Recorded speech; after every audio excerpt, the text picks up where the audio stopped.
السلام علیکم ناظرین، جب سب کچھ ہلنے لگے، دیواریں، زمین اور دلوں کی دھڑکنیں بھی، نہ کوئی وارننگ آئے اور آئے تو آئے صرف تباہی آئے، کبھی رات کے اندھیرے میں آئے تو کبھی دن کے اجالے میں، اور زمین جو ہے وہ اچانک چیخ اٹھے، تو یہ کوئی معمولی بات نہیں، یہ زلزلے کی علامات ہیں۔ لیکن سوال یہ ہے کہ آخر زلزلے کیوں آتے ہیں اور پاکستان میں یہ زلزلے بار بار کیوں آتے ہیں؟ کیا یہ زلزلہ صرف قدرتی آفت ہے یا اس کے پیچھے کوئی سائنسی یا جغرافیائی حقیقت بھی چھپی ہے؟ آج ہم آپ کو یہی بتائیں گے کہ ایسا اب زیادہ کیوں ہو رہا ہے اور پاکستان میں بھی زیادہ زلزلے کیوں آ رہے ہیں۔ دوستو، اگر سائنسی حقیقت کی بات کی جائے تو جب زمین کی بڑی پلیٹس ایک دوسرے کے ساتھ ٹکراتی ہیں یا ایک کے نیچے دوسری پلیٹ دب جاتی ہے تو وہ دباؤ جو برسوں تک جمع ہوتا رہتا ہے اچانک ایک زوردار جھٹکے میں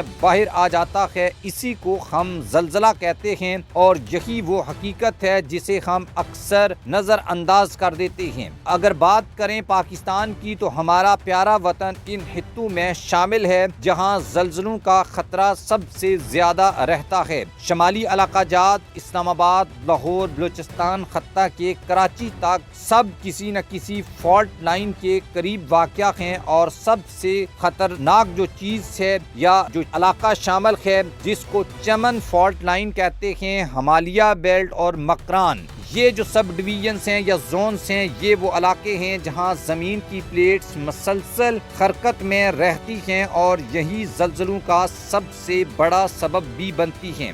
2005 کا کشمیر زلزلہ کسی کو نہیں بھولا، 1 لاکھ سے زائد افراد کی جانیں گئیں، لاکھوں لوگ جو ہیں وہ بے گھر ہوئے، پورے کے پورے شہر اجڑ گئے، اور وہ ایک ایسا لمحہ تھا جس نے پوری قوم کو ہلا کر رکھ دیا۔ اور حالیہ سالوں میں بھی ہم نے مختلف علاقوں میں 6 سے 7 شدت تک کے زلزلے دیکھے جو ہمیں بار بار خبردار کرتے ہیں کہ ہم ابھی تک اس کے لیے تیار نہیں ہیں۔ مسئلہ صرف قدرتی آفت کا نہیں، مسئلہ یہ ہے کہ ہمارا انفراسٹرکچر بھی کمزور ہے، عوامی آگاہی بھی نہ ہونے کے برابر ہے، اور ایمرجنسی پلاننگ تقریباً غائب ہے۔ سکولز، ہاسپٹل، گھر اور سب ایسے بنائے گئے ہیں کہ ایک بڑی لرزش ان کو لمحوں میں زمین بوس کر سکتی ہے۔ اب سوال یہ ہے کہ کیا ہم صرف دعا پر بھروسہ کریں گے یا کچھ کریں گے بھی؟ ہمیں ضرورت ہے زلزلہ کو پروٹیکٹ کرنے والی ایسے انفراسٹرکچر، ایسے سکولز، ایسے